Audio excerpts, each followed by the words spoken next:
Good morning, everybody. Fergus Dolan here from NALA, the National Adult Literacy Agency. Delighted to have you here this morning for our webinar on family learning online, lessons from 2021, how to move family learning programs online. And we're delighted to have Anne Devitt, and is Associate Professor of Education in Trinity College Dublin, and Colm Ross. Colm is a Research Fellow in Trinity College Dublin, and Colm and Anne are going to facilitate this morning for you. So over to you, Anne. Okay, great. Thanks a million, Fergus. And how can you resist Fergus's plea to turn on your cameras and unmute your mics? It's very persuasive. What I would like to ask you, we're a nice small group here today, and it'd be great if we had a chance for a chance for a bit of discussion. And just to kind of, I know some of you, but I don't know all of you. If we just say maybe about what our, where we're coming from, or what our role is, or even what you'd like to get out of here. So one of, get out of the session today. So we might just start off with that, and that'll be to push you out there. You can type it into the chat, or you can come on with the mic and the sound.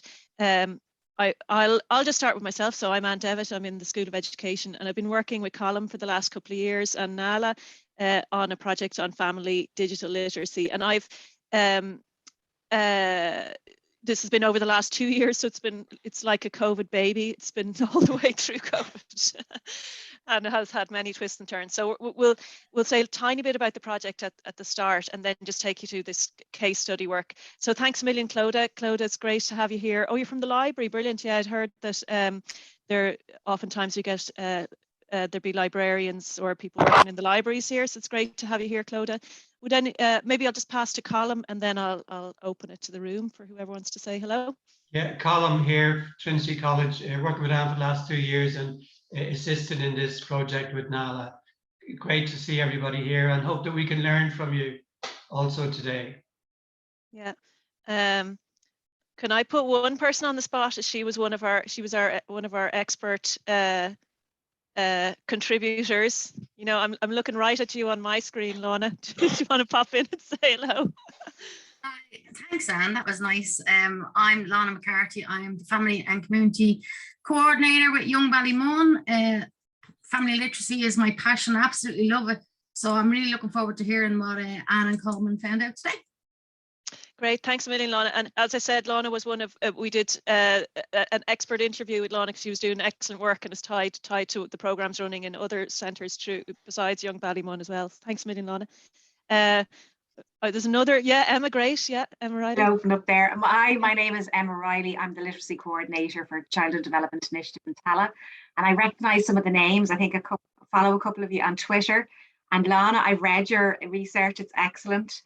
Your master's thesis, and has informed my own thesis as well. So thank you for that. So that's me. That's great. Thanks a million. And we have Niamh Lavin here in the chat in Mayo, Sligo, and Leitrim ETB, a family literacy tutor. Thanks a million for joining us, Niamh. And Karen McCaig. I'm not sure. McCaig. I'm just trying to pronounce your surname, Karen. McCaig. McCaig, yep. McCaig, great. Thanks a million, Karen. Another librarian. That's great to have you here. Does anyone else want to pop in? And if you want to say as well what you'd be interested to hear, that'd be great to know. You can pop it in the chat, or you can just turn on your mic. I know we've got Justine has her camera on. She might be willing to turn on her mic. Spotlight now. I actually work alongside Lorna in Young Ballymun in the community and family literacy strand. So anything family literacy I'm interested in, if I can attend, I will. The opening of an envelope, if it said family literacy on it, I would be there. Okay, that's brilliant. Thanks a million, Justine. So I see a couple of cameras have gone on there. Yvonne, do you want to pop in, turn on, come off mute there? You can just take them out the other side. Yeah, yes. That's right. And just Hi. do the course. Yeah. No, you're grand. Hi. I'm with I work as a tutor across different programs for Cork ETB, and I work in a couple of centres in family learning. But I'm looking forward to trying to work remotely as much as possible, obviously with everything going on. So I'm really looking forward to learning new ways to approach delivering family learning online. Brilliant. Thanks a million, Yvonne. And a couple of more people in the chat. We've got Mark Bergen, who's the homeschool liaison coordinator in Kilkenny. Oh, great, Mark. I'm not sure if you're, so, you know, Kilkenny was one of the sites that we were talking to over the last few months. And Niamh O'Donovan, if you want to give a wave there from Clare Libraries, feel free to turn on your mic. I can read out what you have here either. With the children's services in Clare Libraries and the Right to Read coordinator. Brilliant. Thanks a million, Niamh, for joining us. Jane, or I'm sorry, but we're putting everyone on the spot here for those of you who just arrived. Everyone on the spot to say hello and, and just what they'd like. So Jane, I know you have your video on if you want to pop in and say hello. Hi, good morning. I'm here in Skibbereen in West Cork, and I'm also a family literacy tutor. And I suppose I'm interested in how to deliver it, like Yvonne said, online. That's what I would like to know, how we can do that. Yeah, great. So it will be, that's the kind of the main focus for today. And Linda, do you want to pop in? You're the last person with the video on that we haven't said hello to. Hiya. Hi, I'm Linda Forrester. I work for MSL ETB. I'm ESOL literacy coordinator or tutor and family learning coordinator. Brilliant, thanks a million. And so we've got people from all over the country. We've got Ruth also from the Castahini ETNS in Dublin 15, and oh yeah, we have Yvonne there from Cork ETB. Anyway, great to have you all here, and thanks a million for contributing. So what I would really like, I'm sure many of you, you know, we've been all doing a lot more online, or everything online, this over the last couple of years. And so what we were trying to do, I suppose, with this project that we're working on is to explore what was working and what wasn't. I mean, our original goal when we started was to be out there and doing stuff, but we've been struggling to get that.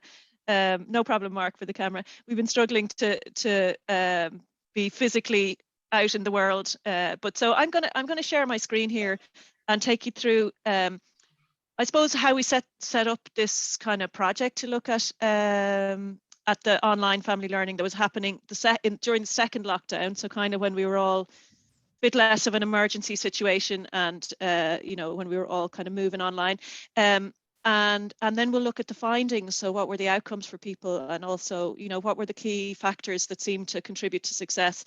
So we've been looking at this, you know, for a good few months now, and at this stage we're kind of thinking, you know, we'd love to have your input. You know, is this all, you know, is there anything from this you're going, oh, I hadn't thought about that, or that's exactly what we're doing all the time. You know, that's a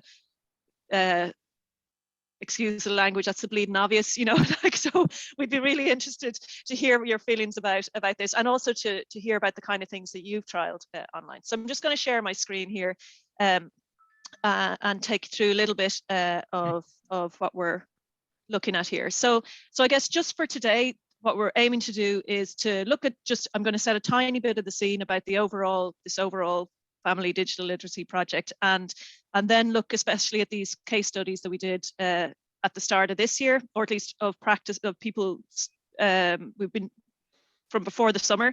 And we're going to focus in particular on what it takes to make this kind of move online effective. So some of it a lot of very practical things, essentially, that kind of helped make these things work. So just to say, the overall family digital literacy project is, I'm the PI in Trinity, and I've been working with Colm for the last 2 years in this. It's funded by the Irish Research Council, and it's through this cool funding strand called Coalesce, which tries to bring kind of policy or practice together with research, so that you can kind of, it's about achieving, I suppose, real world impact. So it's trying to be as grounded as possible in the needs and realities of what's out there in the world. And so we planned the project with NALA, and we've been working with NALA on this ever since. And we have an absolutely fantastic steering group who, you know, from a range of different actors like Solace and City Dublin ETB and so on, who've been really, really supportive and helpful in this. So this is the kind of overall project. And I'm not trying to define family literacy here for the family literacy practitioners, because obviously you know this way better than me. But just to try, you know, to distinguish what we're talking about when we're, you know, I've been using the term family digital literacy, and you'd probably be wondering, you know, what's the difference or whatever. So, you know, in terms of family literacy, it's what happens in the home, and also what those programs that support what happened in the home, essentially. So when we're talking about family digital literacy, we're definitely taking this both and view of literacy. So it's not about, you know, the kind of traditional literacy skills and then these separate digital literacy skills. It's just looking at literacy as incorporating the digital. And, you know, it's very much in the NALA approach, I suppose, that literacy involves using technology. And, you know, from our own experiences and everyone's experiences nowadays, really, the digital and the traditional literacy skills are constantly interacting or interpenetrating. You know, we're writing online, we're reading, you know, we're moving between different media all the time. So it kind of doesn't make that much sense, or, you know, it's not necessarily useful to consider the two, that the digital as separate from traditional. So in particular, when we're talking about this family digital literacy kind of area, we're talking about family literacy, the activities in the home, or, you know, the kind of education around that that's mediated by technology. And this particular focus today is for things that are actually happening online, for family literacy education that happens online. So that's kind of just setting the scene for what we're talking about. So in 2021, we decided, Colm and I, to have a look at the family learning programs that had gone online. So our goal was with this was driven by, you know, the really nice work that Anne Healy Anne Hegarty, I'm joining their names, Anne Hegarty and Maggie Feely had put together, the work they'd done with NALA around the, you know, intergenerational learning. So that they'd done a set of case studies back in 2018-19, looking at family learning, you know, really effective family learning happening throughout Ireland. So we wanted to build on that, but to look specifically at the online context. And our research questions, or what we wanted to look at, or, you know, what were the particular outcomes when it came to online family learning. And they were happening during those school closures this year from January to March. So, you know, in particular focused at that time. And then what were the barriers and enablers? And I guess that's probably what you're most interested in here today. Like, how did you make it work? And what were the things that had to be overcome in order to make it work? So that's what we wanted to do with this study.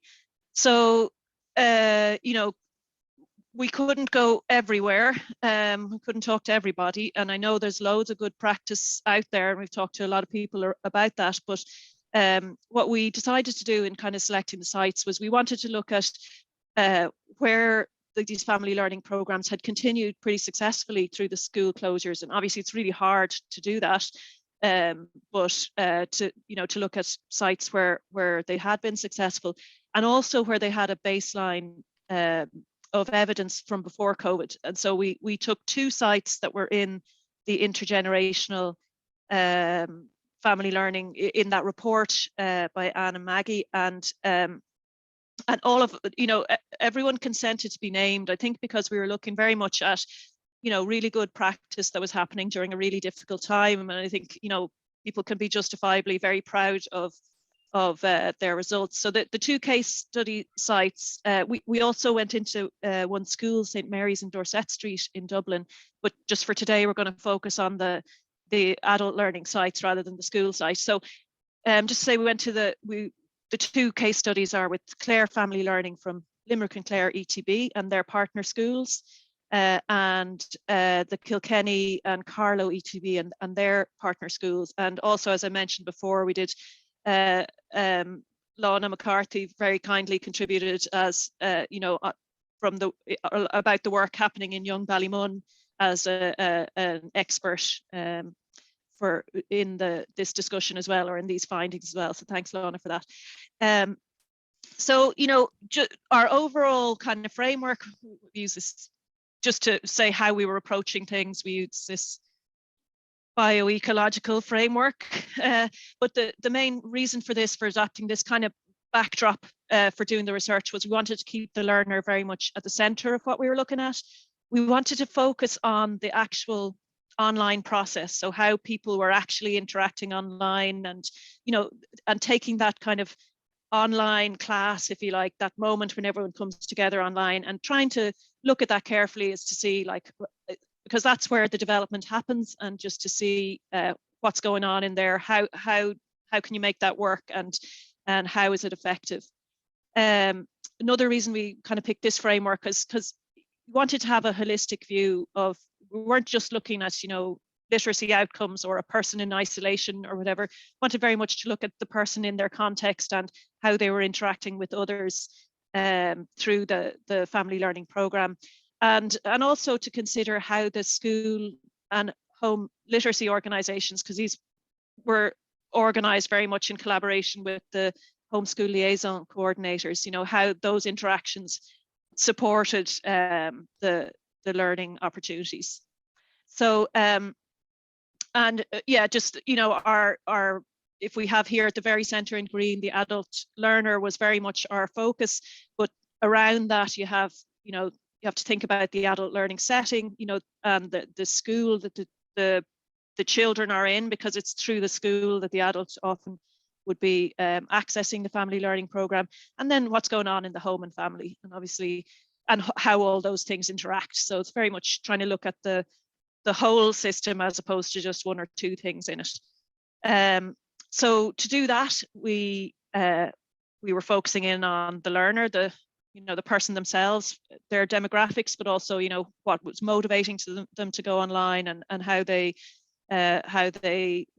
own context, that particular process between the group of learners, the tutor, and the task that they were doing that seemed to support learning, and then the overall context of the home and so on, and when it was happening, COVID times, but also what times a day, and all those kind of questions. So that's kind of how we set things up. So what we wanted to look at, focus on the adult learner, focusing on their development on the program, very much on the online learning event, and then who or how do they engage in that online event, and who are they working with, what are they doing, and so on, what's everyone doing together, and then looking at the school, the adult literacy organization, and the home, and how those are all kind of interacting together. So that was our kind of setup for the study. So we talked to learners, and we were really lucky with the two sites. They really helped us to reach out to parents and do interviews with parents, because sometimes that these are the people obviously at the heart of this, and we want to make sure that their experiences and their voices are well captured, I suppose.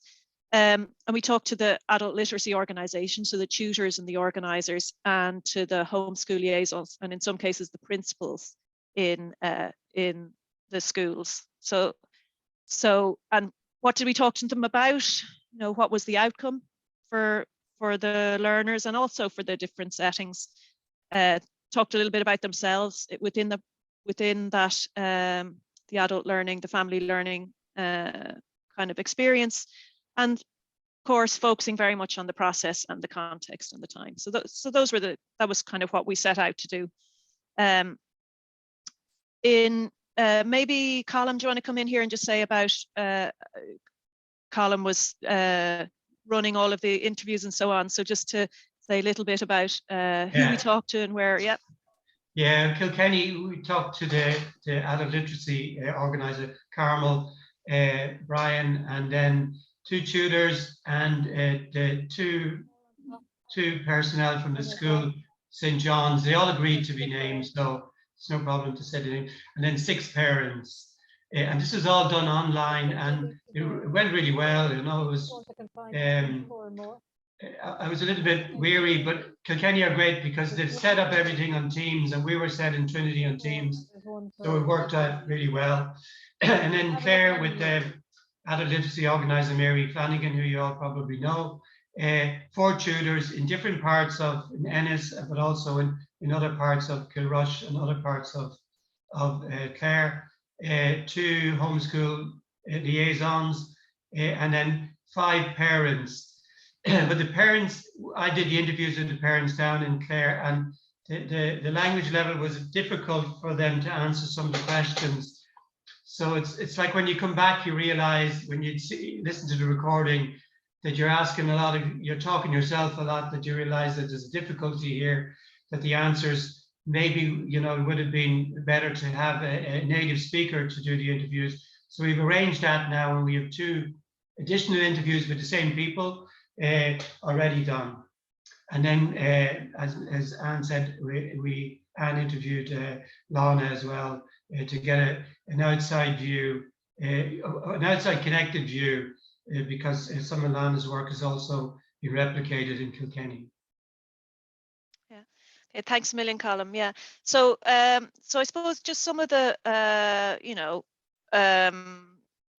the positives and some of the limitations about the study. So we had amazing support from both sides to get all the interviews done. The online interviews worked really well. It was great to get the chance to have the some of the parent interviews, especially face to face, and it was just at the end of, or just when travel was becoming a bit more possible. As Colm said, you know, with the limitations around the language barrier that we're still trying to address, actually, because a couple of the parents, they really wanted to contribute, you know, so and it just, you know, we weren't able to draw them out. So we have a Brazilian colleague who is doing a couple of interviews in Portuguese, with a couple of them complete now. So that was been really great for the Clare site in particular. Time of year was tricky. It was coming to the end of the school year by the time we were going to St. Mary's to, and at that stage it wasn't possible to talk to the parents there. But the main limitation, I suppose, is the small number of sites. And so while it's good practice in 2 sites. So, you know, it'll always be interesting to hear about other contexts that have done other things. So that's some of the positives and the limitations. So I guess some of the key findings. So we're going to start with the outcome for the parents. I'm going to hand over to Colm here, and, you know, just focusing on the range of ways in which they and the tutors and the organisers would have seen their development on the programme.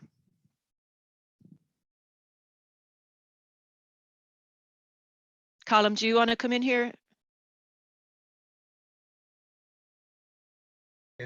Okay, now. Oh yeah. Can you hear me now? Yeah. Connection and communication to their children.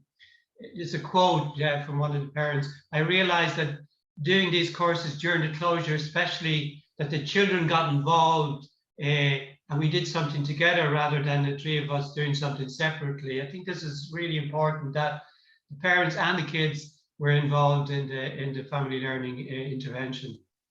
Positive outcomes also for children. This is a little kid in Kilkenny side, I think, and he got more confidence, even though he's very shy as a little boy. He's reading in class now, which he's never done before. He brings it into school the next morning. That's the book, I guess, the Hug Your book. Okay, and so the teachers might read a page of it, and it's one of the books that you can read. So he's very proud of what he's doing and bringing it into school for somebody who was really shy beforehand. And again, this is Hug Your book, that the way that it brought kids and parents together to, you know, to improve their reading practices. Lego 6 bricks, wonderful, very simple idea, but a wonderful, you know, tool to use, a wonderful program. It's really good for them to know the colors. So the vertical, horizontal lines, backwards, forwards, and it's memory practice. And I suppose some of these, you know, these structured programs. So Lana, who would have developed Hug My Book and did I'm not sure actually, Lana, if you want to drop in and say a little bit about the work that you did to Kilkenny to bring this online, but you can see the positive outcomes from a structured program like that. I'm actually, I don't know if you can see me or not, my heart is actually so full of joy at the moment, just reading how that affected that little boy. I mean, it just, Hug Your Book program is developed by myself. We use it in Young Ballymun. We are going to be doing training in January. If anybody's interested, do get in touch. But it is just all about bringing the joy of reading to parents to share with their children. We base it on a balanced literacy framework. And it's just such a wonderful program. I can't explain everything to you in the time that I have, But please get in touch. It's lana@youngballymun.org. If anybody's interested. Thanks, Anne. Sorry, I wasn't expecting. Yeah. No problem. No, it's just a lot of the comments from Kilkenny to do with that program were just really positive, and it's the online part of it was really nice because the children were at home, you know, with the parents, and that just worked out really nicely. So lots of positives there for the children. So let's I mean, for the children and the parents together. So maybe if we just one thing that I wanted to say that I kind of hadn't been kind of emphasizing before, we didn't talk to the parents before they went in. We talked to them after they came out. So we don't have any kind of measure of let's say digital literacy or digital competence going into the program. So it's not a quantitative study, it's just their self-report. And just to acknowledge that some of the parents were coming in with strong digital skills already. You know, they would have felt and talked about being, you know, that it was no bother to them going online, but some of the parents much less so. So in thinking about the digital literacy outcomes, for some it might have been more, there might have been more development than others. So I'm just going to hand back to Colm here. I put just to say, Colm, I swapped these two slides. The second one is first. Right, okay. This is just, yeah. Digital literacy outcomes, information and data literacy, to locate and retrieve digital data, information and content, not so much to evaluate or manage, to organize. So that was more the focus. Communication and collaboration, to interact, communicate and collaborate through digital technologies while being aware of cultural and generational diversity. And there was a lot of cultural diversity in both groups, or in both sites, case study sites. Digital content creation, to create and edit digital content, and digital safety discussed in relation to barriers. The GPT, GED, PR, some of the issues related to that to get everybody kind of set up. yeah, and just to say, we kind of, I'll go to the next slide in a second, but we kind of looked at the digital literacy or digital competence outcomes within the kind of set of skills that are in the EU digital competence framework. And so, you know, loads on communication, but less on kind of digital safety or critical digital literacy as well. Loads on content creation as well. So there was kind of clear emphasis in particular domains. Sorry, Colm, I'm just going to go to the next slide. Back to you. Digital intergenerational family transfer of IT knowledge. This came out really strong in Ennis, where a mother's son, 15 or 16-year-old, who had good literacy skills and obviously bilingual. So it helped all the other mothers who had difficulties maybe with the whole language that comes around, you know, IT. And that was a great example of, you know, intergenerational learning, you know, within the group. Improved IT skills include device and platform usage. Some of the teams in Kilkenny, because everybody was set up on that, it was a real big process to get that done, but they started early to do that. So that really, you know, face-to-face to do that. So that really helped. Zoom, of course, PowerPoint presentations, Kilkenny again, Canva, great tool also for being creative and setting up stuff. Make-believe comics. I'm more confident than before. We were talking on the phone, like in the Teams. I would have never done this before Christmas. So people got confident using Teams because they developed the skills to how to use it. Digital literacy enhanced, including understanding terminology. As I mentioned above, you know, the whole idea of language in the special language that is associated with, you know, digital literacy and coming online. But we also trained, so we don't know the technical terms of a step, but we possibly will know the step, you know, and that the girls, the tutors, realized that I possibly knew that step, but I just wouldn't know the terminology of it. So to have it explained, you know, how to get online, to move on to the steps to use the platforms. And there was a whole way of using language. Yeah, so lots of kind of things in relation to the use of technology that were really positive, and lots of different tools. And again, I won't read everything again, but the social connection and relationships enhanced between parents, school and children. This is wonderful, you know, the way that the online courses were an extension of what existed in some cases and new in others, but that the relationships were really key. The relationships with the tutors and the relationships, you know, within the groups themselves is really important for everything to work. And the whole idea of being in, you know, being at home a lot on your own, being a mother, you know, mostly mothers. There was one male participant in Kilkenny, but nearly everybody else was, you know, was all female. But to get that support, collective ownership, strength, and this is a great testament to the tutors as well, that they set up in a way that there was a great ownership with the learners. Yeah. Self-confidence, building self-confidence, foundation for progress. We have a lot of good quotes from that. You know, the whole idea of being more, getting more confident as you go along, reading technology, speaking online, you know, using breakout rooms, using whiteboards. It's great, you know, examples of the confidence, you know, the technology, confidence and social network building for positive directions.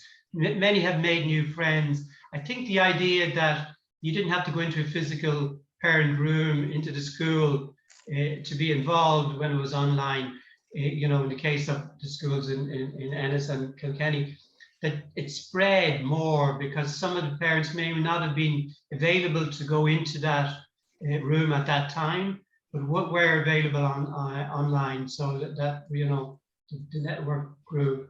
Confidence to speak about personal issues. This came out very strong in Clare as well, where there was very personal stories that came out, where the group, you know, were very supportive of the individual in that case. Yeah. Progression, then how the online courses led to you know, people going on to other courses. This is really strong. The ALOs, you know, could see that. This is kind of the first step to see adult education is the first step onto the next progression. Progression noted in QQI courses on both sites in Kilkenny and in Clare. You know, that the family learning was a kind of introduction to the possibilities, and the tutors were really wonderful in the way that they explained that, you know, how did they helped to support the parents by being involved in family learning first as a stepping stone to be involved in other courses. Diversity, structure, ETB operate, yeah. I learned stuff on PowerPoint and I have them in there, and the computer course to PowerPoint, and would like to do that. I think the skills too that came across were skills that were transferable also to the work environment too. So this is really important.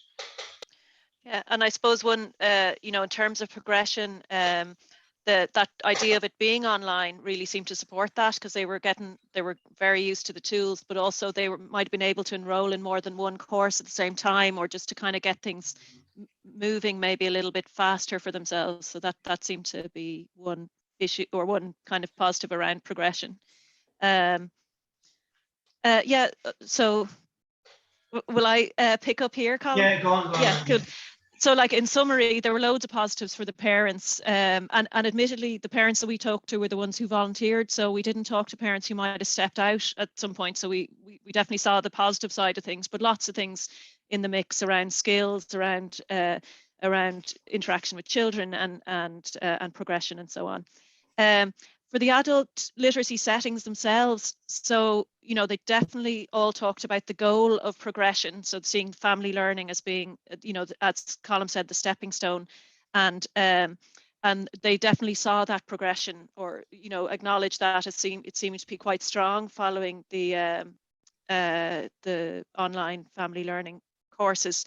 But I suppose the biggest outcome for them, from the point of view of the organizations, was that they were getting all of the digital literacy stuff, all the outcomes for parents around digital literacy for free essentially, because the technology was the medium. It was, you know, it was where people were meeting and they had to get up online and all of that kind of thing.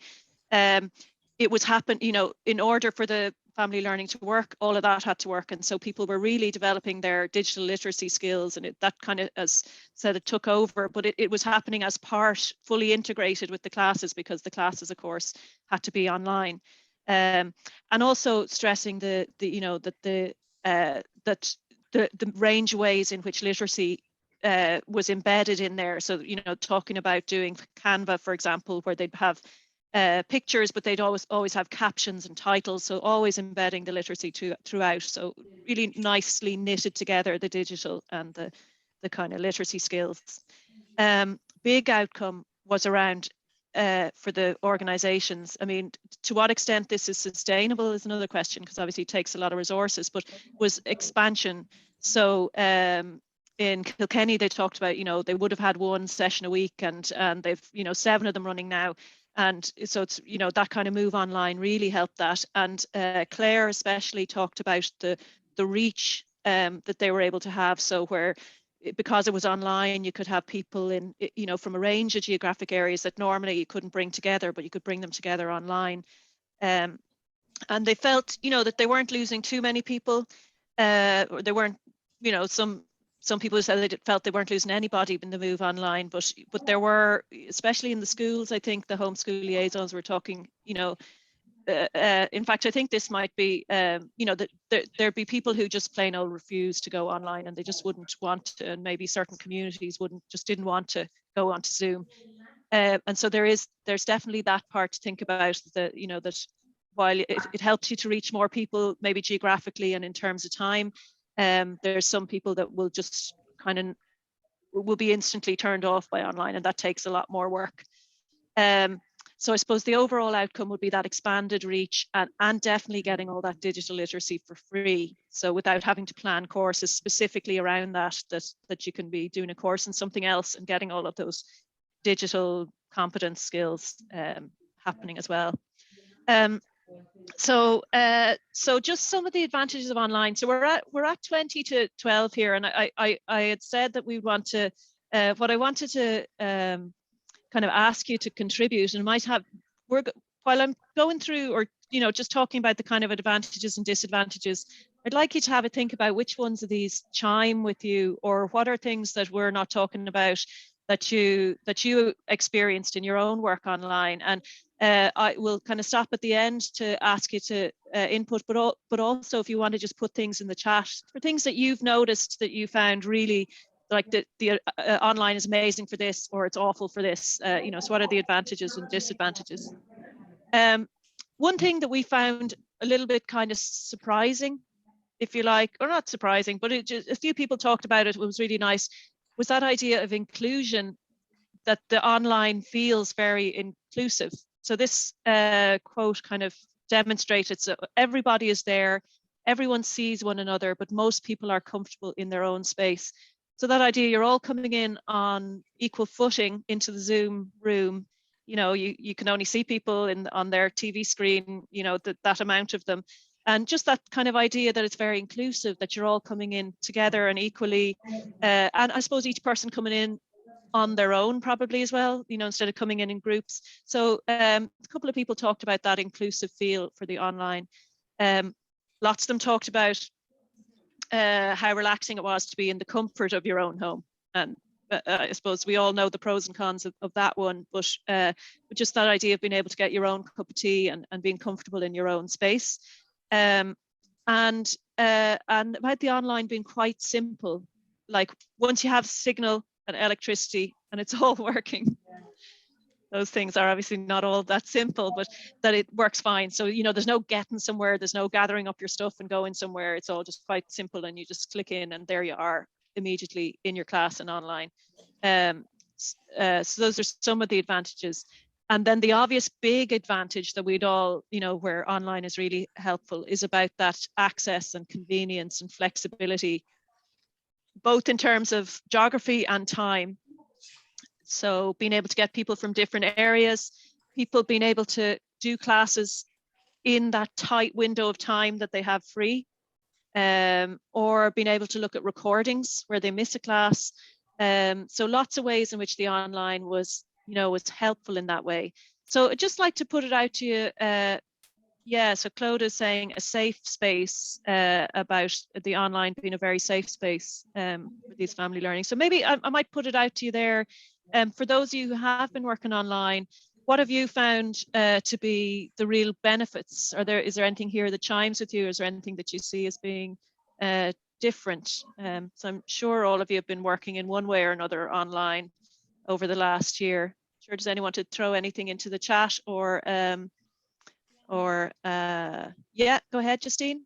Hi, Anne, thanks. We had a lot for Hug Your Book. We had a lot of people attending who otherwise couldn't attend. So the likes of people who worked full time. We had one ma'am who actually attended Hug Your Book. She had all the materials. She tuned in on the bus on her commute on the way to work, and then she'd be with us. We'd make a laugh because she'd be with us all the way on the bus, and then when she got to work, she'd have her bowl of porridge while she was chatting to us as well. So that was lovely that she was able to attend, because when her children were younger, she was able to attend a lot more stuff, and she was feeling a bit kind of left out. And we actually had story sacks online there a little while ago, and I said, I'm really looking forward to going face to face, and she said, no, I don't, because then I can't go. She said, you're going to have to bring the laptop in face to face so I can attend and eat me porridge with you. So that was lovely. That's lovely. Another lovely little story is the story sacks usually are done in the school in conjunction with the homeschool liaison, and we go, there's a big art element, and we go in and the story sacks are left there, and then at the end they're presented to the children with a certificate and stuff. It's lovely. But because we sent all the materials home, the children actually took part in creating the story sacks with their mums and dads, which was a lovely element that actually really came about organically, that it wasn't an objective, it wasn't something that we thought about, it wasn't anything that we said we were going to aim to do. It was just a lovely element of story sacks online that came about really organically, which I really enjoyed, and the families enjoyed too. Yeah, lovely. And I think that that kind of unexpectedness of or the where people are, like sometimes it's bad because people have to keep their cameras off if they're, I have lots of students who are coming in on the bus or whatever. It's so funny. I actually have done classes from the bus as well myself. But so it's wonderful. Yeah, so that's a real advantage. We had someone who was saying that she ran a B&B, I think. So she would literally, like, she'd drop in for 15 minutes, go off, answer the phone, come back, and she'd all of that flexibility. So really nice. Yeah, it's really nice. Yeah. Does anyone else want to come in? Sorry, Mary. Mary Rose, did you want to come in? And what? I just see you're unmuted, so you might. That's my trigger. Where is he? Oh, maybe not. Okay. Yeah. So lots of advantages about the online. So let's just have a look at what people weren't so happy about. And of course, the big advantage about that human contact. That people got at a time when they're feeling really isolated, that they had that human contact. And I think your mum on the bus must have been delighted that she would have that connection maintained to mums, even when she was, pulled into other things. So yeah, so then what were some of the disadvantages? Some of the things that came up were very much about missing human contact. And that's like about the physicality of it a lot, that it's nicer to be together, and we all know how that feels, but also in doing crafts and things like that, it's lovely to do things together and to touch things. And so I'm not sure if, Lana, did you, I know you did a lot of the, I don't want to put you on the spot here, but I know that's a big part of the Hug My Book, and you talked about how you kind of dealt with that. Do you want to talk a little bit about that physicality of the Hug My Book program? Yeah, well, the physical side of Hug Your Book is around hugging the books and, the reading routine that goes along with it. I'm trying to remember here, Anne, what exactly it was that I told you. I just remember you talking about what you were getting the parents to do at home when they were online. Yeah. Yeah, so it is around kind of hugging your book and going through the reading routine and then reading the book with the parents. And they did have the kids with them, just like you're saying there. Mm-hmm. For us, I suppose the disadvantage, and it's coming across in my own research, is the connection, missing that human contact. That we're all kind of wired for connection, and that wasn't happening. That was really a disadvantage. But the advantage of the Hug Your Book program, and Justine is running it now at the moment, she'll tell you the amazing feedback that we get off the parents around kind of the things that they're discovering with the children while they're reading the books together is fantastic. So I'm not sure, I actually can't, I'm working full time on the research, so it's probably best to talk to Justine about what's happening. Go ahead, Justine. Some of the disadvantages, I suppose, would be the likes of, say for myself, when we had to flip straight away from COVID, from being face-to-face onto online. And that was a big struggle for me because we weren't used to it. I don't know anybody who was used to this kind of blend and teach and learn. And so that was a bit difficult, you know, getting to grips of Zoom, the breakout rooms. It was all a bit of a novelty at the start because we thought we were all going to be naively back face-to-face in 2 weeks or 3 weeks. So then once you kind of discover that actually, do you know what, this works for some parents and we might have a blended approach, it works out pretty well. But we did have parents, like one of the topics that came up from a book was a parent was able to have the safety chat with her child, which was absolutely amazing, you know, about your body, about like who's allowed to see you, who's allowed to touch you, what way to approach it, which came about from a book. The book was called I Need a New Bum. So it was really, really funny, but it opened up those conversations, which is really, really good.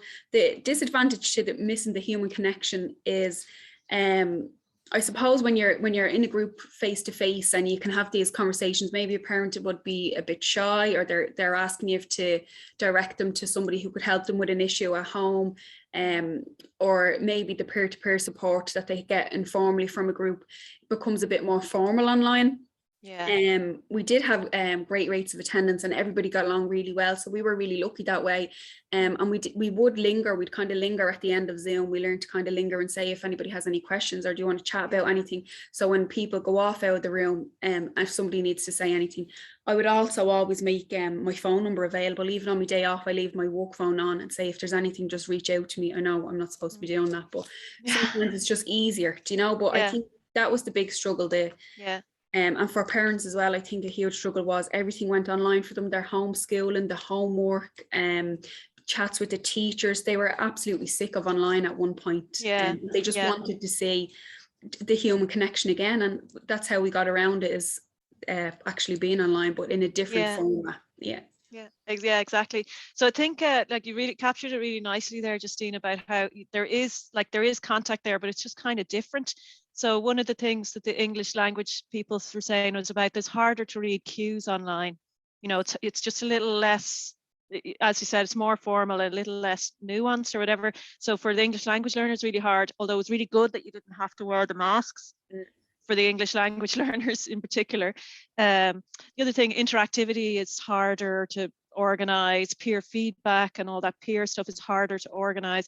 And so it's just a little bit more difficult because the contact is there, but it's just different. And some of the parents talked a bit about just that having too much, like, so a lot going on in their lives, but also maybe too much going on in their environment, so that, you know, there'd be a lot of not enough peace and quiet where that would.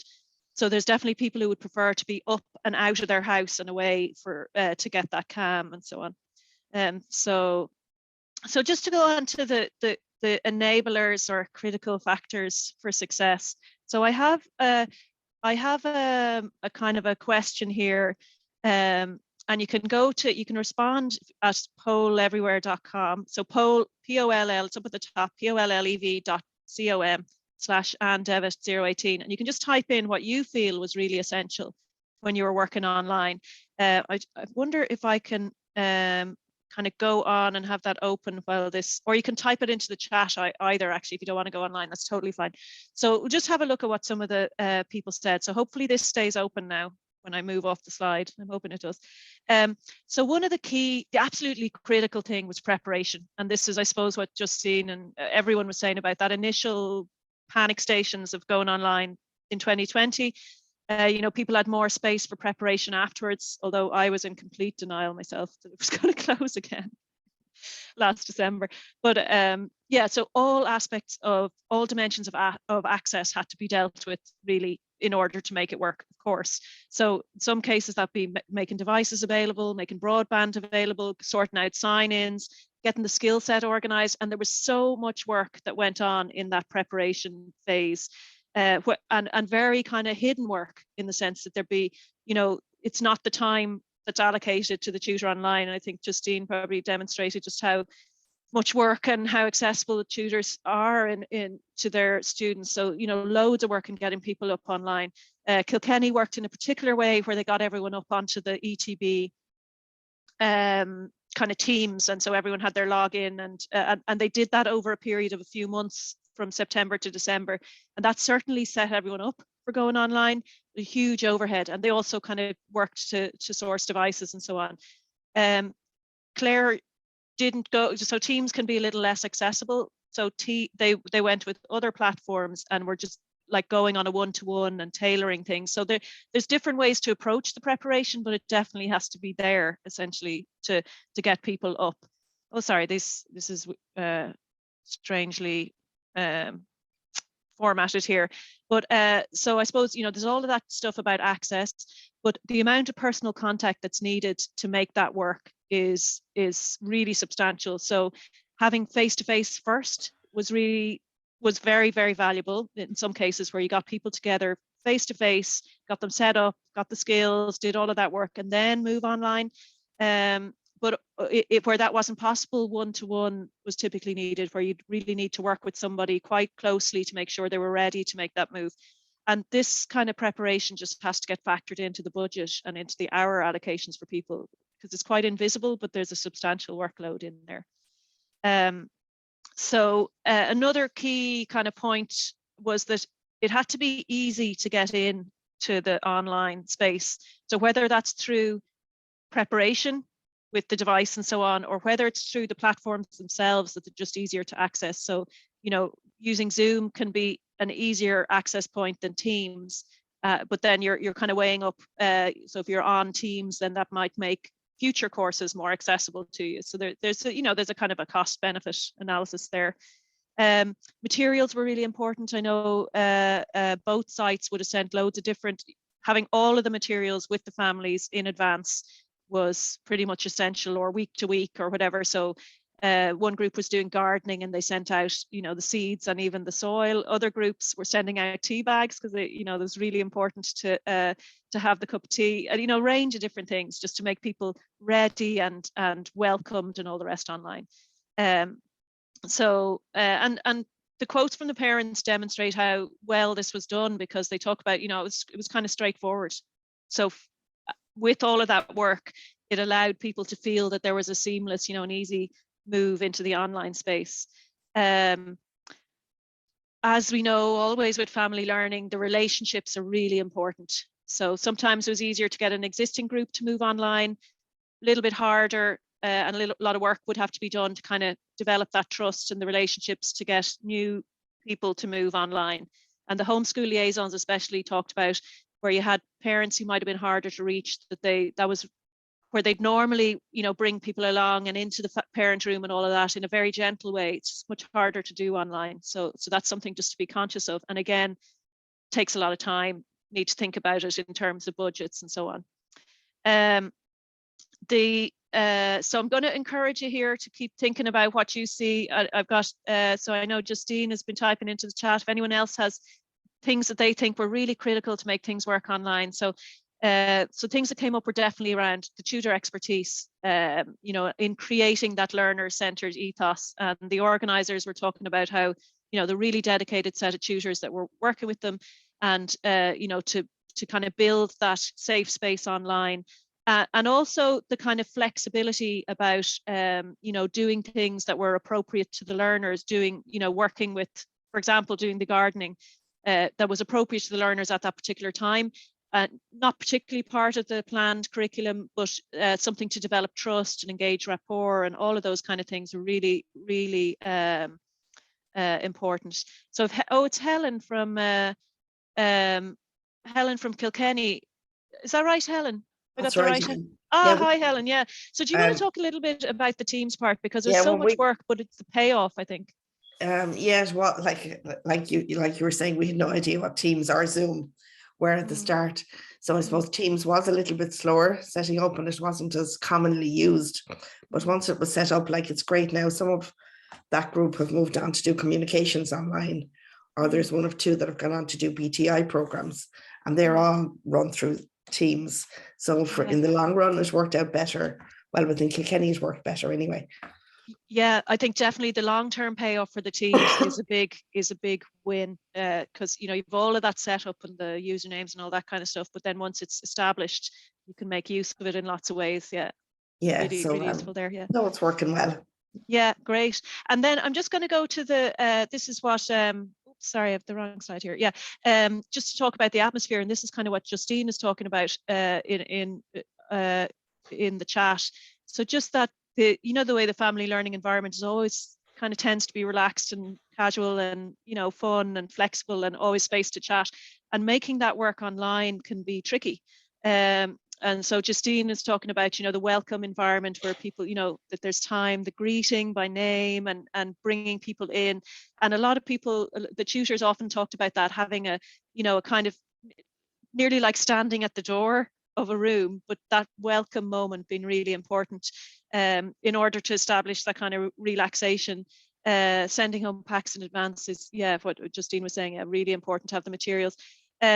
So kind of doing things that would allow for that fun and, you know, the banter and the chat and providing a space for the chat as well. Some people would talk about it at the start and Justine was talking about it at the end, but just really important that space is in there because it was so important to build the relationships and flexibility.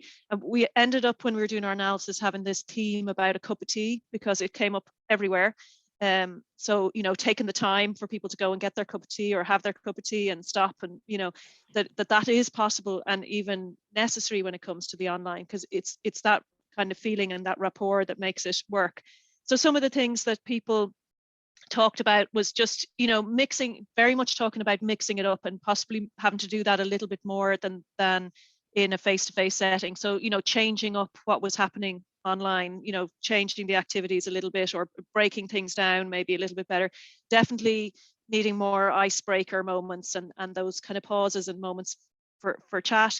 And the cup of tea, as I said, being really important. The welcome routines, starting with the chat, and the closing routines, leaving people space there. So some people talked about leaving the room and leaving it open for others to stay in, and that's interesting that Justine was using this as a space for people to hang on and wait.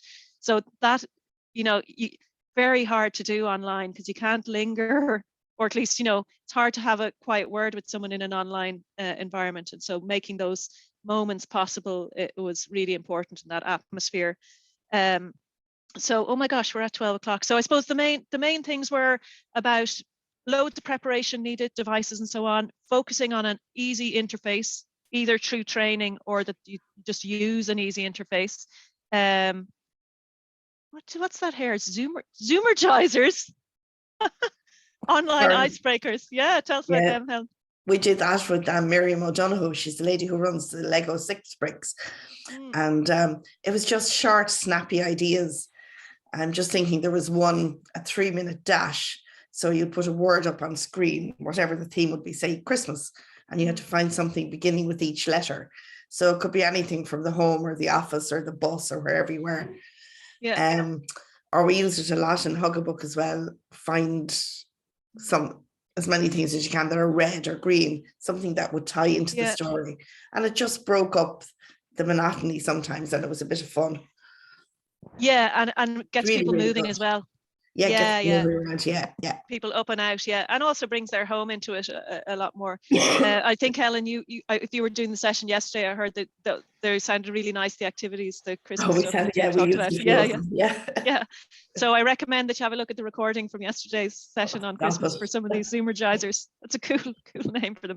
In any case, we're going to kind of draw this to a close, but I guess the key thing, you know, that comes out, it's not rocket science, but the part about getting people the ease of access and the easy feeling in the room, in the Zoom room, being absolutely core. Like, you know, the kind of digital literacy stuff is happening. That happens as part of it. But that those two things are really central to how. I'm just going to go back and see if anyone typed anything in this.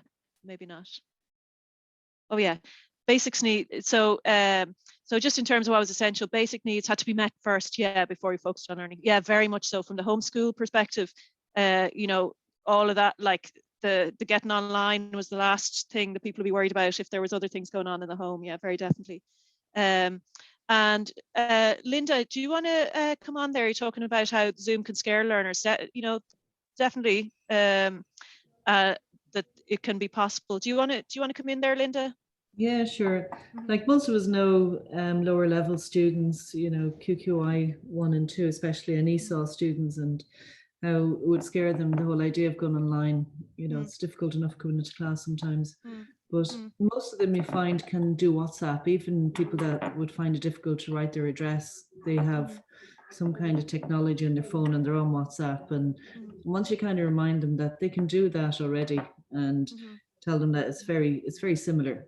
So what I had to do was I set up the students like that who weren't able.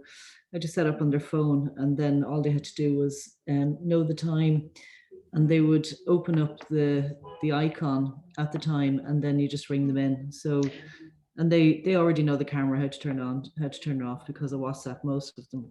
So I found for students that were, you know, very low levels of literacy, I'd send a workbook out in the post, and we worked through that still, and it just gave them confidence, and they were able to join in still. So right from levels 1 up, were catered for. They didn't. Yeah, exactly. So I think basically starting from where the learners are at in terms of technology, as well as in terms of the content, like as you're saying, you know, where they're where they're at. I didn't go through too much of the other stuff they needed. They just needed to be there and present. Yeah, and exactly. If they were any higher, then we worked through all the different things they could do, you know, join in breakout rooms and things. Yeah. So I see Niamh in the chat. Thanks for joining us, Niamh. She has to head, and I'm sure we all have to head. I'm sorry. I was kind of thinking that I thought we'd be out around 11:40. It's a good thing I didn't promise that in advance, because I had been thinking of promising it. Sorry. In any case, it's been really useful it's been really interesting to talk to you all. And as I said, it's not, you know, it's stuff that we kind of all know, those kind of things that make the environment light for the learners are the, you know, the essential things, getting them into a space that's easy, and then when they're in there, making that feel at home, and making sure they have everything they need at home in order to make it work in lots of simple ways. Like, so we kind of might focus on devices and broadband, but actually things like having a tea bag and a bar of chocolate can be almost as important there. So I might hand over to Fergus to... Thanks, Anne. Just before we wrap up, could you put up your last slide again, please? Yeah. Ruth wanted to see it just for the tips on preparing for online learning. Yeah, I was actually checking. I was checking through to see if there was anything essential that I missed out. So is it this? Was it this one, Ruth? Or the one around preparation? Preparation, I think. Sorry, yeah, the last one there that you had. I think it was just, there was some. Yeah, that's the one. I think just sending out materials just to make sure I have everything that I will need to do for hopefully going online with classes and courses. Thank you. Yeah, I'll send on Anne's presentation to everybody today after this event, so you don't have to scramble to write everything down. Yeah, so, sure. Just to say, the materials, people tended to send them out either, you know, like a workbook in advance, but often things weekly or bi-weekly, just so that they'd have them when they needed them. You know, so that's something to factor in as well in cost in terms of post and all the rest. Listen, Anne, thanks a million, and thanks, Colm. That went really well, and you did get the interactivity going.